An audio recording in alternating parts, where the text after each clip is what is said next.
You must have heard of the LIV Golf Tour. Ever since the tour was announced in 2021, it has been met with criticism. Its contestants were not even allowed to earn ranking points for their performances on the tour. But as it turns out, now things are not as bad as they previously perceived. Today, we will be talking about the fact that LIV golf players can now earn ranking points, all thanks to the Mena Tour agreement.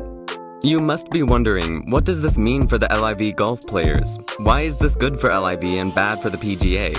What is Mena Tour and why can LIV golfers suddenly earn ranking points? Well, stick around till the end as we answer these questions and more as we delve into the intricacies surrounding the LIV Golf Tour. Without further ado, let us begin. So before we discuss the recent news of the LIV Golf Tour attaining the capability of its players earning ranking points, let us talk about what the LIV Golf Tour is actually about, and why up till now it was not being awarded this capability. It all started when rumors started to circulate in the golfing world that a new golf tour or league would be announced. The PGA Tour has been largely considered the most popular and successful tour out there, and that is why Saudis wanted to compete with its dominance in the golf world. As it turned out, the rumors were true. In 2019, it was announced that a league which was to be called the Premier Golf League and was to act as the preliminary structure for a new golf tour to contend with the PGA Tour. Now, as this was an announcement of direct competition, it was unacceptable for PGA Tour. In response, its commissioner Jay Monahan made it seem as though golfers who decide to compete in a new league would not be allowed to compete in the PGA Tour tournaments. As you can see, these two tours were rivals right from the start. You must be wondering why PGA saw this new golf tour as such a competition. Well, firstly, it was backed by the Public Investment Fund, which is worth a whopping $620 billion. No wonder the PGA did not like this, as they could literally attract any player in the world.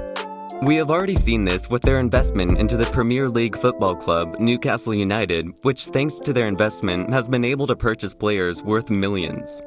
This has also improved their team a lot, and looking at their exponential growth since the Saudi acquisition, they soon will be competing for the title. That is exactly what PGA and other tours feared will happen with the LIV Golf Tour. Many have compared it to the European Super League, which also aims to do the same thing in football. So, was the LIV Golf Tour successful? Well, you bet it was. With so much money involved, many players resigned from the PGA Tour and joined the LIV Tour. The field was made available for the first match, which will take place at the Centurion Club on June 1st, 2022. The list included Dustin Johnson, Sergio Garcia, Martin Kamer, Graham McDowell, Louis Oosthuizen, Charles Schwartzel, and Lee Westwood, among other notable champions and former world number one. That's not all, as later on, notable players such as Phil Mickelson also joined. It is reported that these players were paid in excess of $100 million to switch tours. Even Tiger Woods was offered a contract worth 9 figures. Now that is just crazy money if you ask me. But to be honest, if you manage to land Tiger Woods for your golf tour, the money you could generate thanks to TV rights and sponsorships is immense. But with all that money involved, the LIV Golf Tour was still not able to compete with the PGA and other notable tours. Why is that so? Well, this was because its players could not earn ranking points. The rankings are determined by a player's performance in several competitions. Every week, new rankings are determined. You must be wondering, why are they so important to the LIV Golf Tour then? You must think that they don't have any apparent importance other than showing the world who is better than the other. Well, that's not true, as the rankings are not just of general interest, but they also carry additional weight because they are one of the requirements for participation in some prestigious competitions. Without the LIV Tour having the capability to earn ranking points, players would not be able to earn points and potentially miss major competitions. This really was a downside for the LIV Golf Tour. But as they say, money can buy anything. Not implying that money was the reason for this, but thanks to a partnership with the Mena Tour, the LIV Golf Tour was able to achieve the capability of receiving ranking points. The Middle East and North Africa Tour will now co-sanction its tournaments going forward. This will be instrumental for the success of the LIV Golf Tour in the future.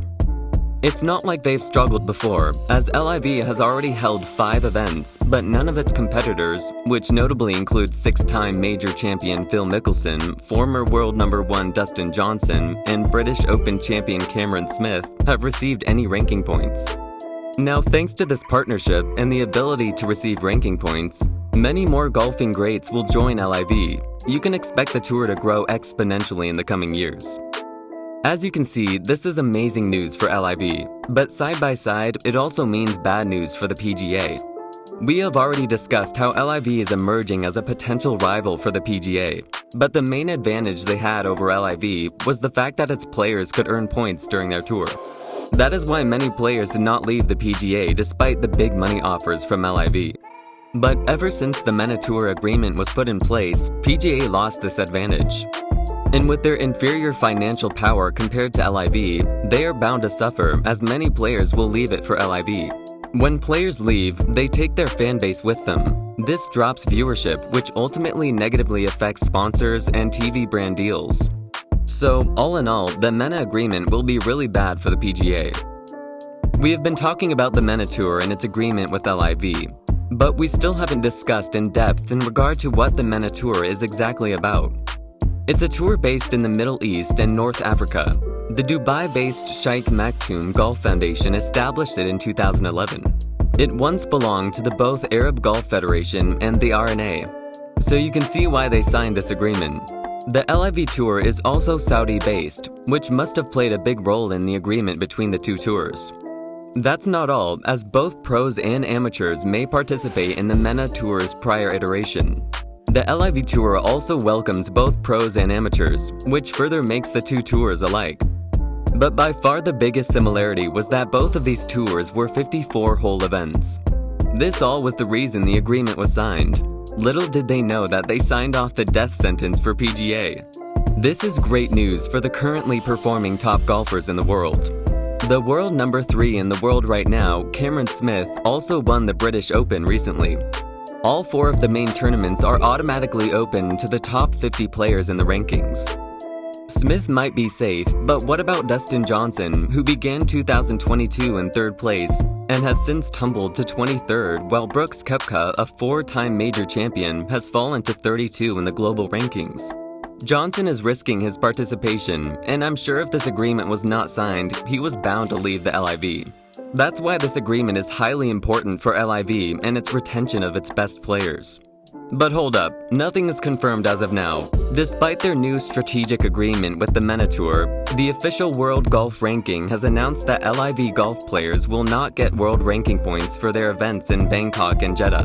The OWGR is the main body behind this ranking, and since it has refused to give out points for its upcoming events, it is quite worrisome.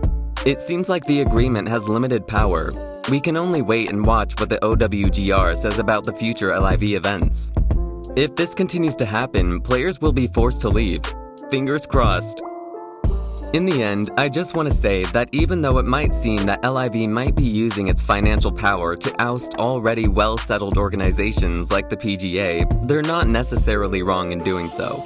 It's a free world, and if someone who has more money can come in and use that financial power to their advantage, in my opinion, it's not wrong.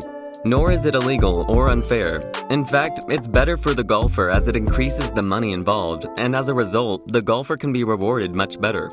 But who knows what the future has in store for LIV? Anything can happen. Comment down below what you think regarding the matter at hand. Your opinion means the world to us, so don't hesitate to do so. Well, that's it for today's video. I hope you guys liked and enjoyed it. Please let me know by pressing the like button, and if you haven't done so, please subscribe to the channel and hit the bell icon for future notifications. Till then, take care of yourselves, and I'll see you guys in the next one.